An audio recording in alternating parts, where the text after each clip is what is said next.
तो hello 10th standard, welcome back to the crystal concept. और आज हम डिस्कस करेंगे 10th एसएससी बोर्ड स्टूडेंट्स के लिए एग्जाम्स का टाइम टेबल। देखो, जैसे ही टाइम टेबल आता है माइंड हो जाता है ट्रिगर और हमारा दिमाग काम करने लग जाता है कि अब प्रिपरेशन किस तरीके से करें, कौन कौन से स्टेप्स, मेजर स्टेप्स आपको लेने बहुत ज्यादा जरूरी है, वो इस सेशन के अंदर डिस्कस करेंगे। जैसे ही आप बोर्ड्स का टाइम टेबल आता है, यूट्यूब की तरफ खुद पढ़ते हो और बहुत सारे हर अलग अलग टीचर से आपको एक प्रॉपर गाइडेंस देने की हर टीचर कोशिश करता है, लेकिन इस गाइडेंस के बीच में आप कहीं न कहीं फँस के रह जाते हो, पॉसिबिलिटी बहुत ज़्यादा होती है, डिस्ट्रैक्ट हो जाते हो, तो ये सब कुछ नहीं होना चाहिए।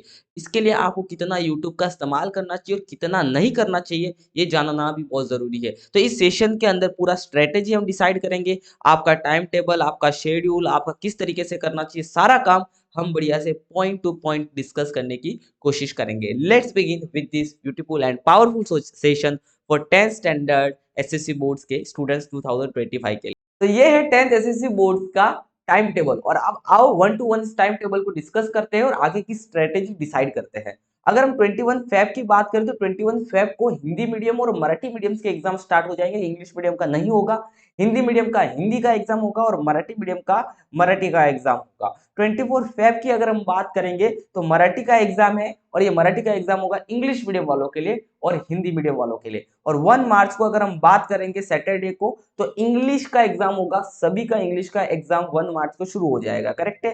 3 मार्च को हम बात करेंगे, यहाँ पे आपको कितना गैप मिला, एक दिन का गैप मिला और तुरंत आपका यहाँ पे हिंदी का एग्जाम शुरू हो जाएगा और ये हिंदी का एग्जाम होगा मराठी मीडियम वालों के लिए और इंग्लिश मीडियम वालों के लिए।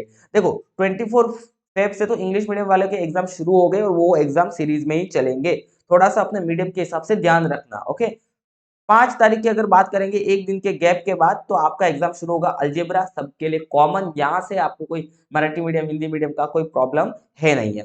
7 मार्च को अगर हम बात करेंगे, फ्राइडे को ज्योमेट्री का एग्जाम होगा, आपको टोटल एक दिन का यहाँ पे आपको गैप मिलेगा। ठीक है। उसके बाद 10 मार्च को आपको एग्जाम होगा, 8 9 दो दिन का गैप होने के बाद साइंस 1 का एग्जाम, फिर एक दिन का गैप होने के बाद आपका साइंस 2 का एग्जाम है, फिर डायरेक्ट 15 मतलब 13 और 14 दो दिन का गैप होने के बाद हिस्ट्री का एग्जाम है और 17 को आपका एग्जाम होगा ज्योग्राफी का और उसके बाद हो जाओगे आप लोग आजाद। बात समझ में आया। सबसे मेन बात हम डिस्कस करेंगे कि अब अपने शेड्यूल को कैसे डिसाइड करें। आप देख पा रहे हो, सब कुछ कुछ एग्जाम्स के बीच में आपको एक दिन का गैप है और कुछ एग्जाम्स के बीच में आपको 2 दिन का गैप है। जब आप अपनी स्ट्रेटेजी डिसाइड करो, इन बातों का भी ध्यान रखना है कि आपको उस पर्टिकुलर पूरे सब्जेक्ट का 1 डे के अंदर प्रिपरेशन करना है और कुछ कुछ में पूरे सब्जेक्ट का आपको 2 दिन में प्रिपरेशन करना है। तो अब आपके पास जितने भी दिन बचे उसके आगे के हिसाब से हम डिसाइड करेंगे कैसे हम स्ट्रेटेजी बनानी है। सबसे पहला पॉइंट आपको ध्यान में रखना है, student strategy for 10th standard के लिए हम बात करेंगे analysis time table. Time table को अच्छे से एनालिसिस कर लो, टाइम टेबल को अच्छे से देख लो, कौन से सब्जेक्ट के दौरान आपके पास कितना समय है, एक दिन का या 2 दिन का, ये बहुत इंपॉर्टेंट है। तो टाइम टेबल को अच्छे से देख लो और उसके हिसाब से आप प्रिपरेशन करना शुरू करना है। तो टाइम टेबल को देखने के बाद हमें पता चल गया है कुछ एग्जाम के बीच में एक दिन का गैप है और कुछ कुछ एग्जाम्स के बीच में 2 दिन का गैप है। दूसरा हम बात करेंगे, divide your preparation into 3 steps. ये मेरे तरफ से बता रहा हूँ, आप अपने प्रिपरेशन को स्ट्रक्चराइज कर सकते हो with the help of this points. तो वीडियो को देखना जरूरी है, हर एक पॉइंट को समझना और अपने हिसाब से इनको स्ट्रक्चराइज कर लेना। सबसे पहला फेज 1 की अगर हम बात करें, कंप्लीट द सिलेबस। अगर आपका अब तक सिलेबस कंप्लीट नहीं हुआ है तो till the end of the December, दिसंबर के अंत तक, दिसंबर के अंत तक आपको अपना सिलेबस पूरी तरीके से कंप्लीट कर लेना चाहिए। जैसा मैं बताऊं कैसे करना, अगर नहीं हुआ तो भी मैं बता रहा हूं। देखो, focus on finishing all chapter, सारे चैप्टर किसी तरीके से एक बार ऊपर ऊपर से आपके कंप्लीट हो जाए, उस पर ध्यान देना है।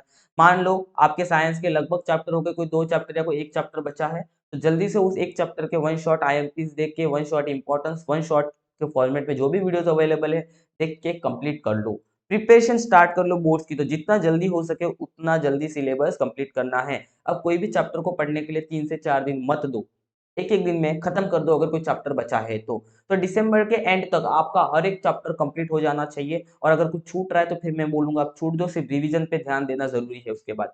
तो दिसंबर के अंत तक सिलेबस कंप्लीट हो जाना चाहिए। लोकेट सब्जेक्ट डेली, जैसा कि maths in the morning, science in the afternoon, language in the evening.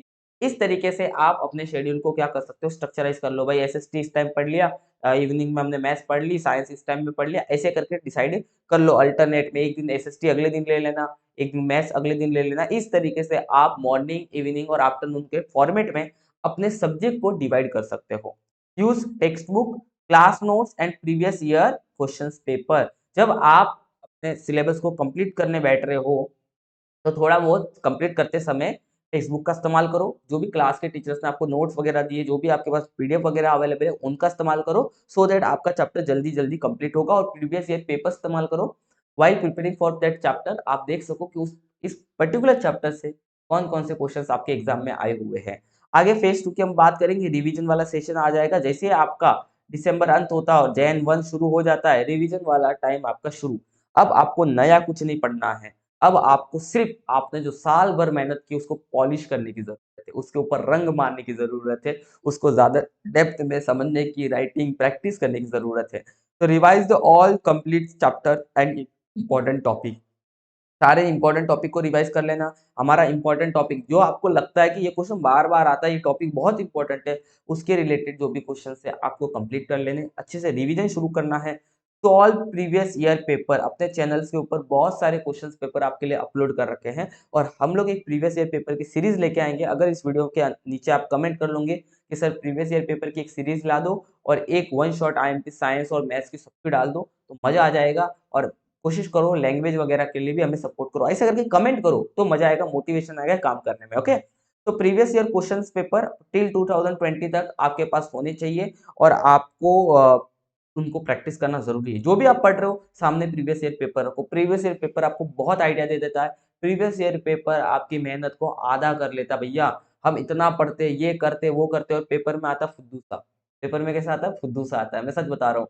तो आप प्रीवियस ईयर पेपर एक बार देख लो, डायग्राम बेस्ड क्वेश्चन देख लो, टेबल बेस्ड क्वेश्चंस आते हैं, तो simple simple filling the times question तो बहुत आ रहे, एक्टिविटी दे देंगे, इधर ये दिया, इधर क्या होगा, ऐसे क्वेश्चंस आ रहे हैं। So that previous year paper एक बार आप जरूर जरूर देख लेना।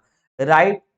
अगर हम लोग लैंग्वेज की बात करें तो ऐसे लिखने की प्रैक्टिस करते रहो, लेटर्स लिखने की प्रैक्टिस करते रहो। सो ज्योमेट्री का जो कंस्ट्रक्शंस वाला पार्ट है उसका प्रैक्टिस करते रहो। कंस्ट्रक्शन में अपना एक भी मार्क्स नहीं जाना चाहिए। किसी मान लो किसी बड़े क्वेश्चन में आपका मार्क्स चला गया, बट कंस्ट्रक्शन में तो आपके मार्क्स क्या होने चाहिए?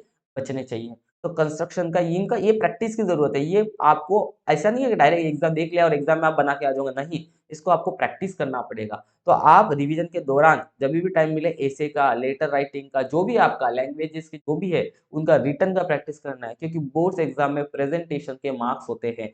जितना अच्छा आप पेपर लिखोगे, टीचर को चेक करने में आसानी जाती है और वो आपको अच्छे मार्क्स देने की कोशिश, भले आपकी राइटिंग गंदी है, तभी भी आप अपने पेपर को अच्छा प्रेजेंट कर सकते हो।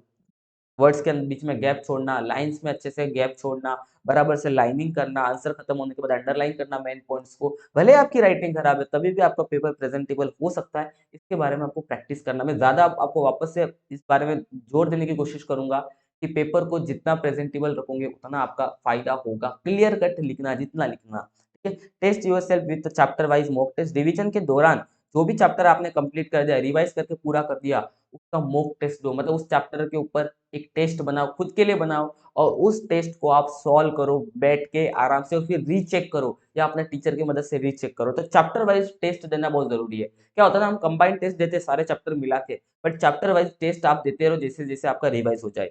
और जैसे आपका जनवरी 20 ये 20 दिन का आपका रिवीजन सेशन चलेगा। जनवरी 20 खत्म, मैं हालाँकि रिवीजन सेशन को ज़्यादा दे रहा था, फिर मैंने सोचा नहीं, 20 दिन का रिवीजन काफ़ी है। उसके बाद सीधा थर्ड स्टेप और सबसे मेन स्टेप है अपने आप को चेक करना। क्या चेक करना भाई? जिस बोर्ड एग्ज़ाम में आप जा रहे हो, उसी बोर्ड्स एग्ज़ाम के लेवल के पेपर सॉल्व करना। तो जैन 20 से लेके फ़ेब 20 आप बोल सकते हो लगभग 1 महीना। हालाँकि ये भी एक तरीके का रिवीजन है, बट ये रिवीजन आपको रियलिटी चेक देगा। इसमें क्या करना है? Attempt full length mock exams in the times environment, मतलब आपको पूरा का पूरा, जैसा लैंग्वेज का पेपर है तो 80 मार्क्स का आपको पूरा पेपर सॉल्व करना है विथ 3 आवर्स के अंदर, विद इन 3 आवर्स के अंदर आपको पेपर सॉल्व करने की कोशिश करनी है, तो चेक करना है। उसी तरीके से आपको अलजेब्रा का 40 मार्क्स का पेपर, ज्योमेट्री का 40 मार्क्स का पेपर विद इन 2 आवर्स में सॉल्व करके चेक करना है। फिर जहाँ-जहाँ मिस्टेक्स आ रही है, वापस उस टॉपिक को रिवाइज़ करने जाना है और ये काम आपको 1 मंथ तक करना है। आप इसमें पीवाईक्यू सॉल्व कर सकते हो, प्रीवियस ईयर पेपर सॉल्व कर सकते हो, आप इसमें आपका क्लास के टीचर ने क्लास सीरीज़ बनाई उसमें कर सकते हो। मैं अगर आप रिक्वेस्ट करते हो तो मैं आपके लिए सीरीज क्रिएट करूंगा क्वेश्चंस पेपर की, तो आप प्रैक्टिस कर सकते हो। आपके पास क्वेश्चंस बैंक है या वो 21 है, तो उससे प्रैक्टिस कर सकते हो और अपने आप को चेक करते रहो, और जिस टॉपिक में आप गड़बड़ कर रहे हो वापस जाकर उसको रिवाइज करो। तो एक तरीके से फेज नंबर 3 थर्ड सेकंड वाले से क्या है, कनेक्टेड, लेकिन फेज नंबर 3 आपको रियलिटी चेक देगा कि आपको तो लग रहा है आपका सब कुछ हो गया, लेकिन जब एग्जाम लिखने बैठो तो बहुत सारी गड़बड़ हो सकती है, तो उसका ध्यान रखना कि 1 day for every subject, final revision before the exam. ठीक है ना? तो आपको इस तरीके से ये पूरा स्ट्रेटेजी आपको अपना तरीके से इसको तैयारी करना है। वीकली रिवीजन प्लान, अगर मान लो पूरा हफ्ता भर आपने पढ़ाई किया, तो हफ्ते के एंड में क्या करें, तो जैसे आप ऐसे भी कर सकते हो, मंडे से फ्राइडे आपने फोकस किया रिवीजन में, हर एक चैप्टर का रिवीजन में आपने फोकस कर दिया मंडे से लेके फ्राइडे में। सैटरडे को क्या करना है, आपको मॉक टेस्ट देने हैं, solve the mock papers for the subjects you revise during the week. आपने जो हफ्ते भर में पढ़ा है उन सारे टॉपिक्स पे, मतलब साइंस के 2 चैप्टर कर लिए, मैथ्स के 2 चैप्टर कर लिए, तो हफ्ते भर के सैटरडे को आपको क्या करना है, मॉक टेस्ट देना, उन 2 चैप्टर्स के रिलेटेड क्वेश्चन पेपर क्रिएट करके सॉल्व करने बैठना। कोई भी रैंडमली 10 क्वेश्चन ले लो, सॉल्व करो, पीवाईक्यू से 10 क्वेश्चन ले लो, सॉल्व करो। और संडे को क्या करना है, revise the mistakes made in the mock papers, और मॉक पेपर में जो आप मिस्टेक्स कर रहे हो वो संडे को वापस रिवाइज करो, वापस रिवाइज करो, वापस सुनना। मंडे से फ्राइडे आपने अच्छे से रिवीजन कर लिया, कोई चैप्टर्स आपने कंप्लीट कर दिया अलग अलग सब्जेक्ट्स के, सैटरडे को उन चैप्टर्स का लिख के रखो कहीं पे, भाई ये कवर किया है, मॉक टेस्ट लो, और मॉक टेस्ट के बाद संडे को जो भी आपने मिस्टेक्स किया है वापस से आप उसको प्रिपरेशन करो, फिर नए वीक में एंटर करो। ठीक है, तो आपके पास लगभग 80 डेज बचे हैं, और 80 डेज के आसपास की आपको स्ट्रेटेजी तैयार करनी है। Test yourself, solve at least, देखो ये मैं बात कर रहा हूँ किसकी, दिसंबर के 20 दिसंबर के पहले पहले की, उसके बाद तो आपको पेपर ही सॉल्व करना, तो 20 दिसंबर के पहले पहले भी अगर पॉसिबल हो तो वीक में 2 पेपर सॉल्व करो, वीक में 2 पेपर फुल लेंथ के सॉल्व करने की कोशिश करो, जिससे आपको ये आइडिया मिलेगा कि आपको कौन से टॉपिक रिवीजन करने हैं। वापस सुनना, अगर आप 20 दिसंबर के पहले पहले भी अगर एक पेपर 2 पेपर भी सॉल्व करते हो वीक में, तो आपको ये आइडिया मिल जाएगा कि आपको अपने एग्जाम्स में कौन से पेपर सॉल्व करने हैं। Write the answer as if you are in the exam, answer लिखते समय ऐसा फील करना कि आप अभी एग्जाम में बैठे हुए हो, और check and evaluate your answers for accuracy and importance. अपने आंसर को चेक करो, इवेल्यूट करो, मतलब आपके कहाँ मार्क्स जाएंगे, स्पेलिंग मिस्टेक्स में मार्क्स जाएंगे, कोई पॉइंट कम लिखने से मार्क्स जाएंगे, गंदगी करने से मार्क्स जाएंगे। अपने टीचर से डिस्कस करो, देखो टीचर ये मैंने आंसर लिखा है, प्लीज मुझे गाइड करो कि इसमें मैं क्या क्या चेंजेस करूँ सो दैट मेरे मार्क्स इंप्रूव हो सके। तो इस तरीके इन सब बातों का आपको ध्यान रखना है। Tips for writing in the exam, read question paper carefully.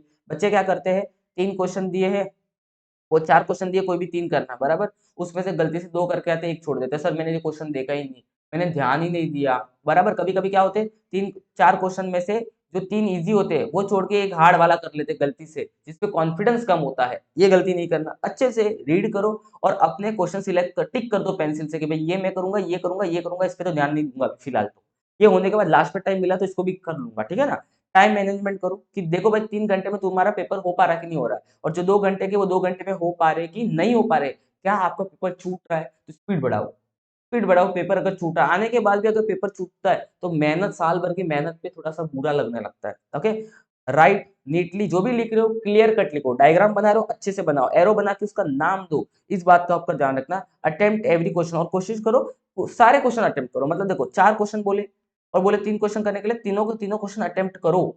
ऐसा नहीं कि सर 2 आते 2 कर लेता हूँ, 1 देखूंगा बाद में, अरे बाद में टाइम नहीं मिलता है, पेपर जब एंड आता है रहता है ना, समय खत्म हो जाता है।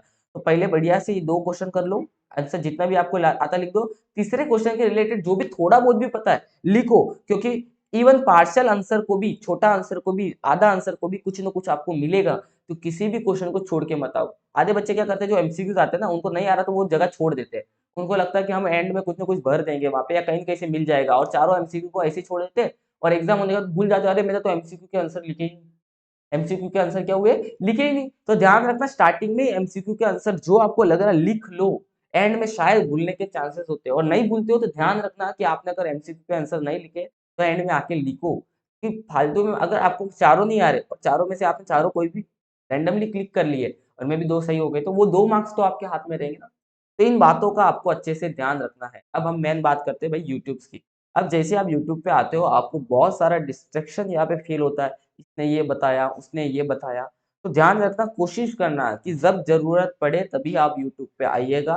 जब नहीं पढ़े आपको लगता है आप सेल्फ स्टडी कर सकते हो, साल भर की मेहनत आपकी इनफ है, तो कोई ज़रूरत नहीं है। थोड़ा बहुत गाइडेंस ले लेना, किसी को अच्छे से फॉलो कर लेना और फिर अपने प्रिपरेशन पे ध्यान देना, ज़्यादा प्रैक्टिस करने पे ध्यान देना है।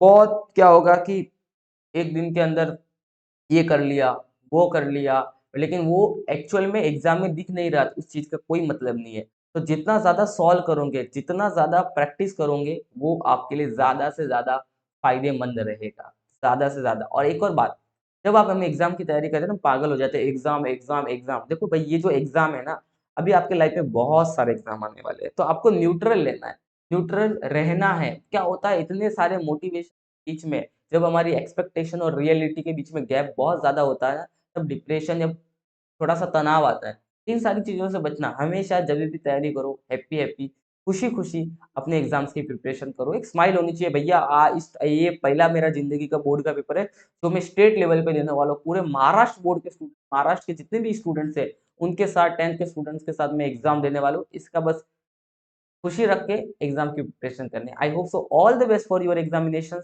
और अपने चैनल पे बहुत कुछ आने वाला है, डिस्क्रिप्शन एक बार चेक कर लेना। Thank you so much for watching.